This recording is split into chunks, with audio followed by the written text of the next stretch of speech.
It's time once again for the Maple Grove City Report. I'm Dave Kaiser from CCX Media. Thanks for joining us, along with Heidi Nelson, Maple Grove City Administrator. Welcome once again. Thank you. We have a meeting to talk about from October 5th, about a 1-hour meeting in a busy month of October in the city of Maple Grove, so we'll bring you some of those updates.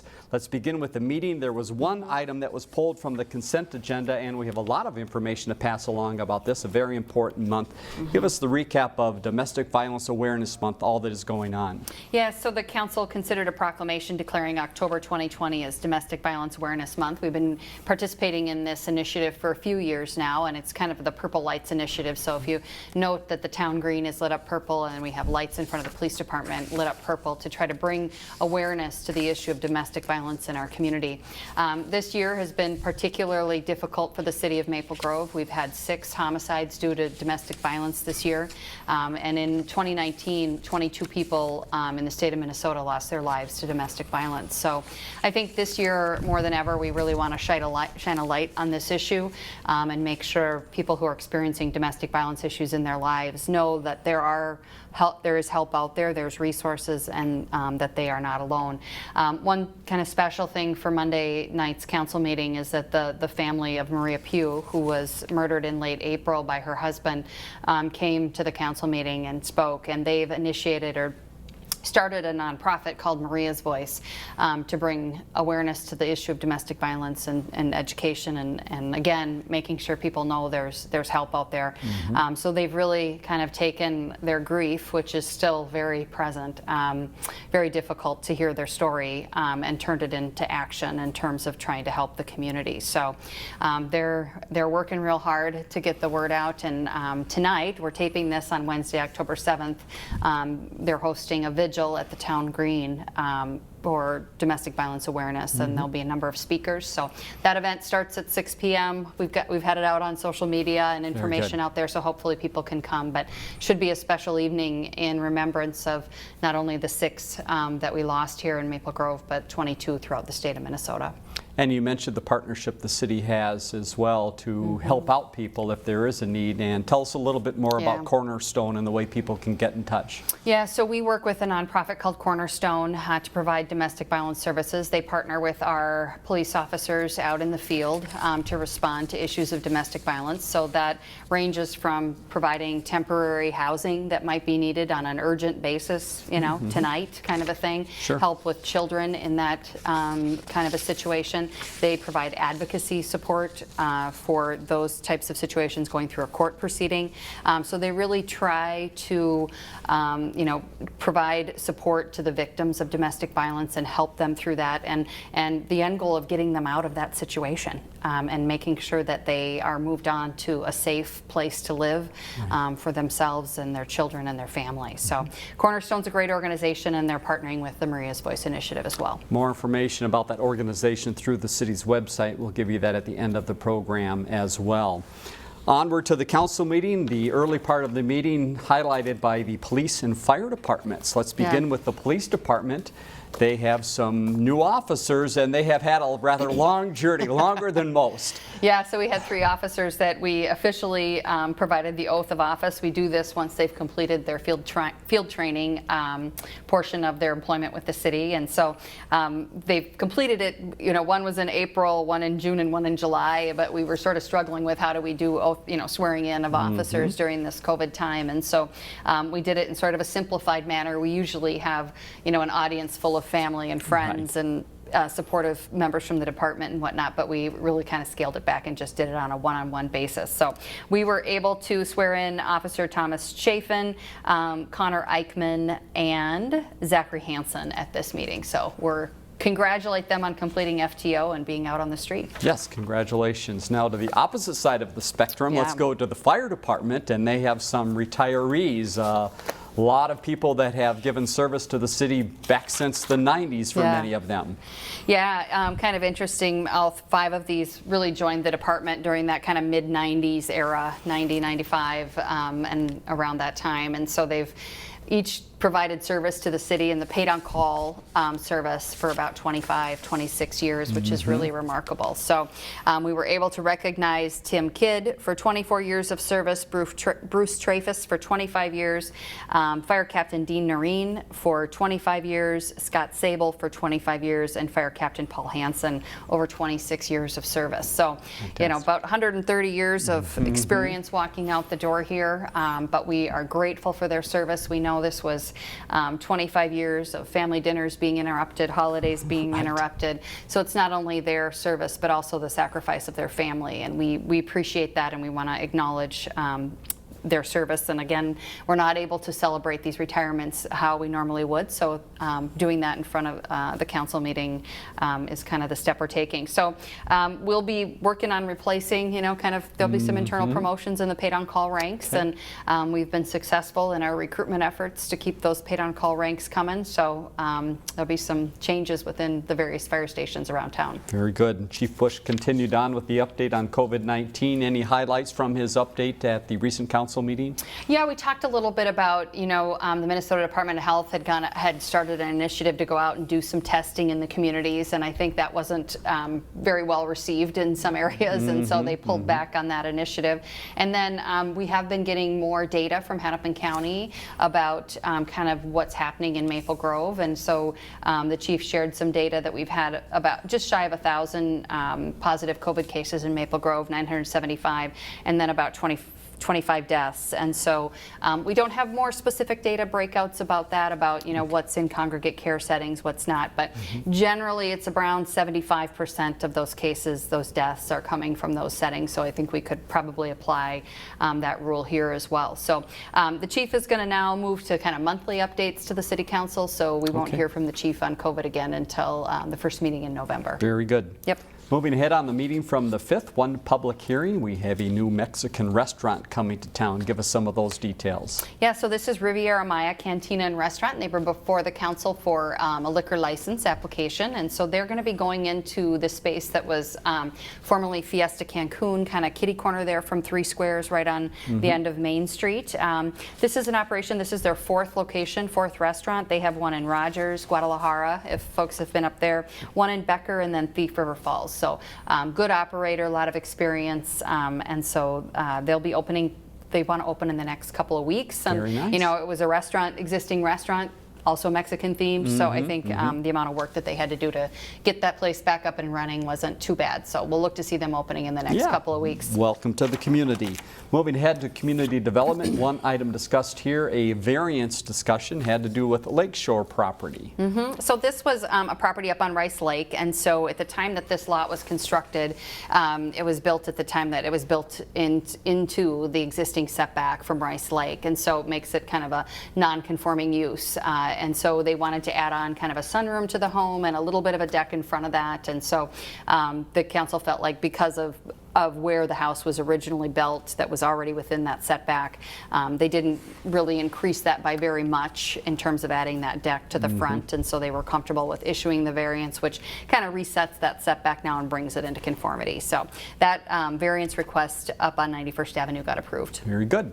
Upcoming for the Planning Commission and Community Development, a lot going on. Tell us about the meeting coming up on the 26th. They're going to be busy, which means the council busy probably in November. Yeah, so on October 26th, the Planning Commission will be considering the Avery Park development.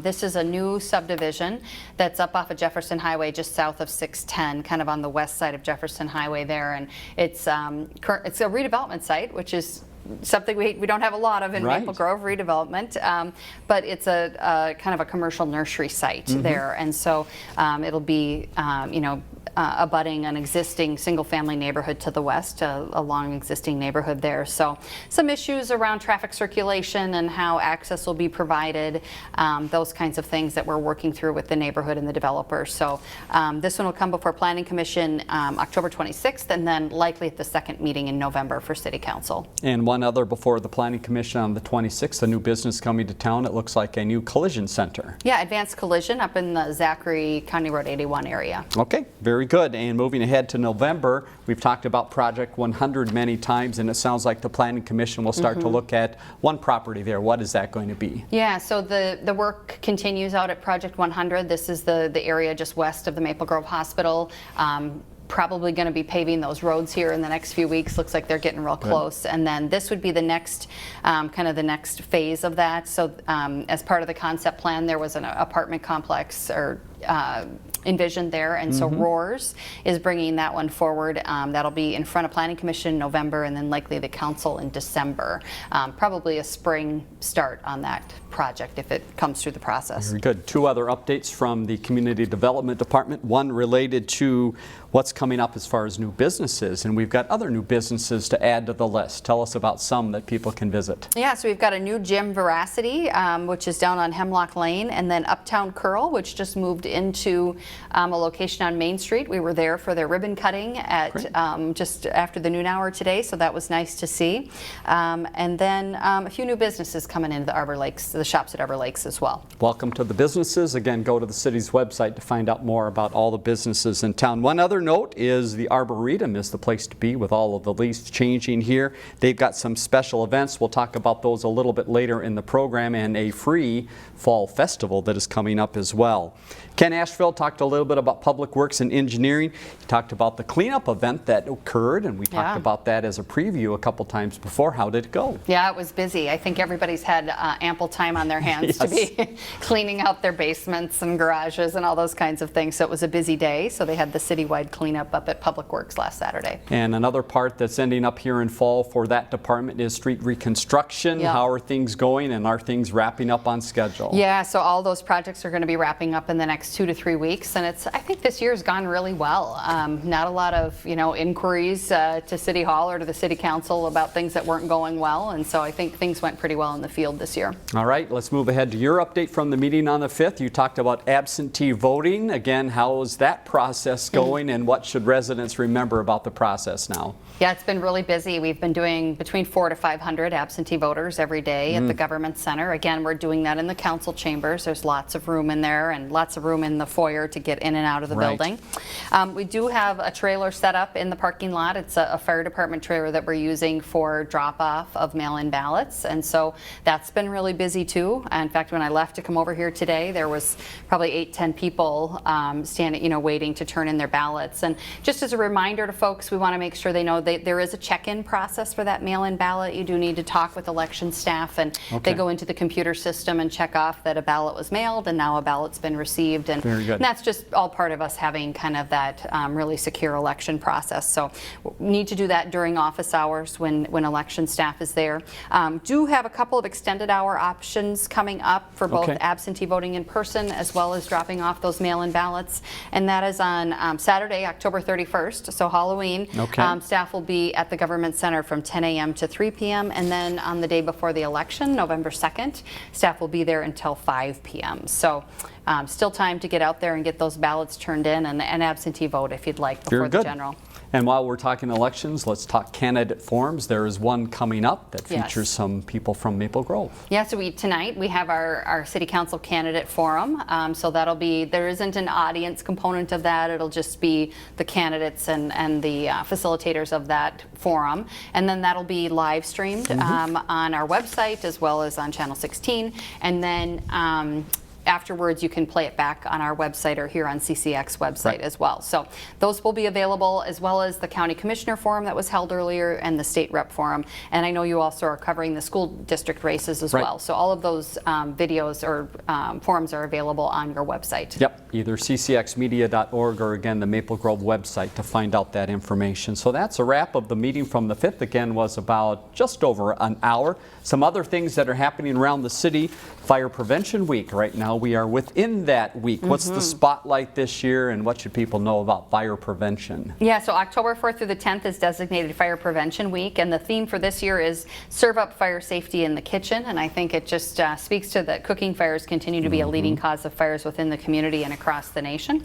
And so we just ask folks, and especially as we get into the winter season here, and maybe you're bringing more of that cooking inside the house, really pay attention to that issue. Good points, and again, good points from the fire department on the website. right about that. Here's an exciting new note for the city of Maple Grove, a grant that has come in that's going to help in the business area. Explain that for us. Yeah, so we were awarded a grant by the Department of Labor and Industry for a mentor program for building official training. And so this is to be trained to become a building inspector. All building inspectors have a building official designation, so we were provided that grant, so we're going to be recruiting for that opportunity. Probably later this month here, later in October. There's really no prerequisite requirements for this position, a high school diploma.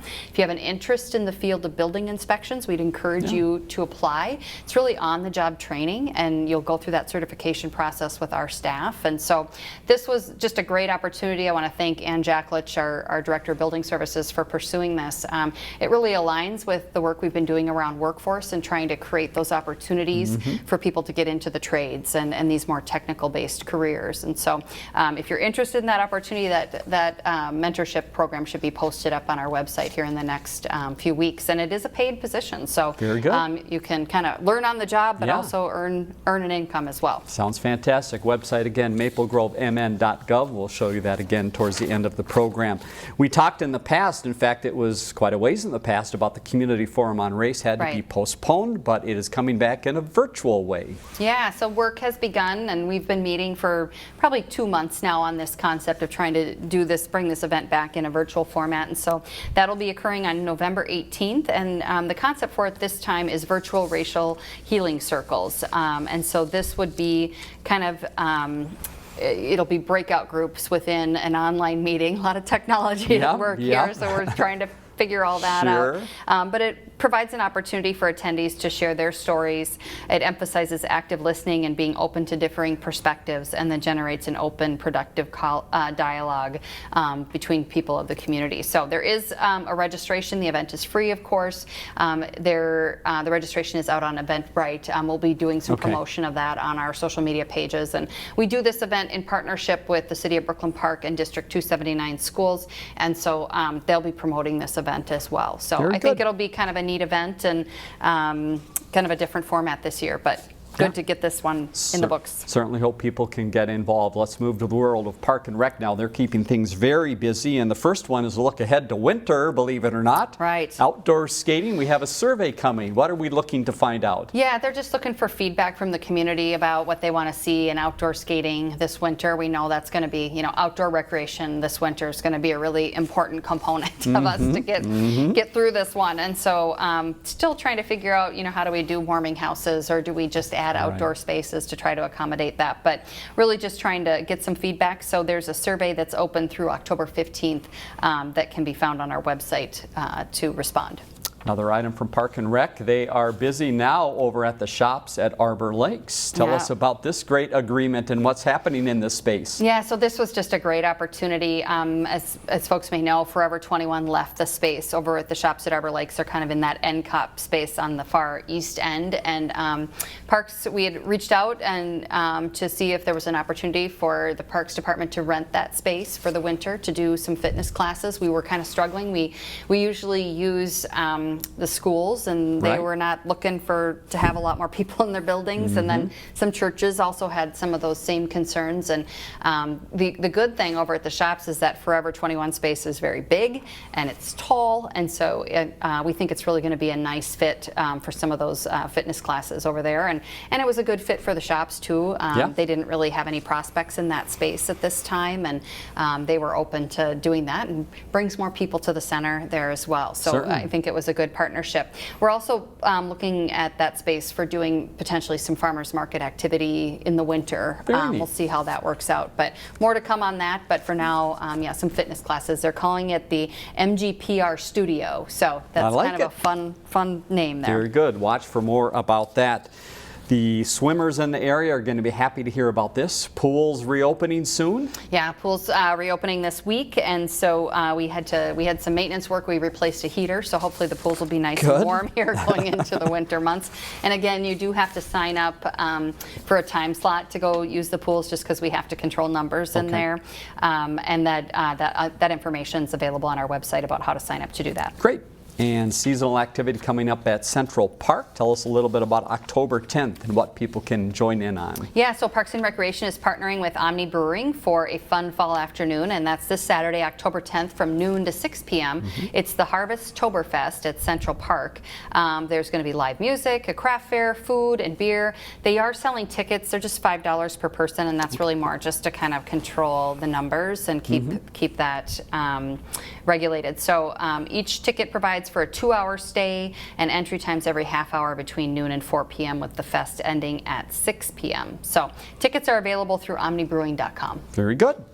As Heidi mentioned earlier, people looking for activities outside. Well, here's another one coming up pretty quickly here, end of the month, a drive-in movie in the city. Yes, so we have another one Friday, October 30th, so the night right before Halloween. You can make a weekend of it.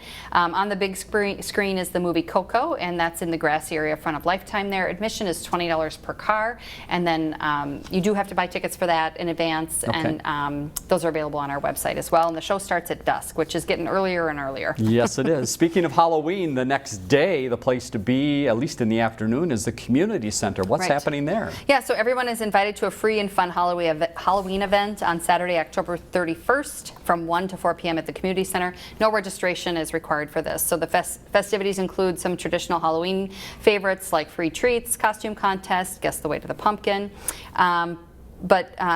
They also, it's going to be kind of fun. So they reached out to the Rotary Club to see if we would participate in this. It's kind of celebrating all the holidays we've missed this year because of COVID. And so they've asked different groups to take on kind of dressing up as you know, each of the holidays. And so they'll have some fun things going on there on Halloween. Yep. All right, place to be, the 31st, 1 to 4 at the community center. Farmers Market, with all this talk about Halloween and ice skating. We know that it's getting towards the end of the season. When are they wrapping up? Yeah, so we'll be at the community center through October 22nd. Again, reduced hours from 3 to 6 p.m. But lots of pumpkins, apples, squash gourds, mum plants, all those kinds of things for your fall activities. And then stay tuned to what the winter markets will bring. Yeah, something coming for that. And we mentioned earlier within the council meeting, there's some discussion about trees and the Fall Tree Festival. Give us a little more detail on this. Where is it happening? What is happening? Yeah, so this continues until October 11th, and it's the Maple Grove Arboretum Parade of Trees. And so there's information there, a map that you can go and check out the various trees up at the Arboretum. There's also a scavenger hunt that involves 8 different notable public spaces throughout Maple Grove, and each location has a tree designated. So there's information available on the website about that, and there's a special Facebook page where you can post pictures there. And then we just encourage folks to consider getting out for a fall walk in the forest preservation areas. These are located along Vicksburg Lane, about a half mile south of Bass Lake Road. It's about 130 acres of mature forest, and they do have trails through them. They're unpaved. They're kind of wood chip type trails.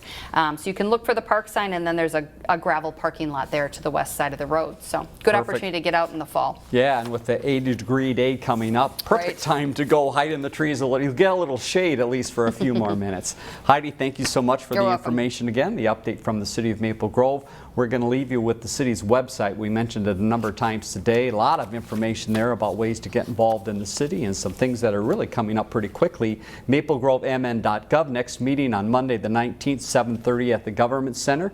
City's phone number at the bottom of the screen, and again our viewer response line. Any questions or comments for the program, 533-1710. Give us a call. For Heidi Nelson, I'm Dave Kaiser. Thanks for joining us once again.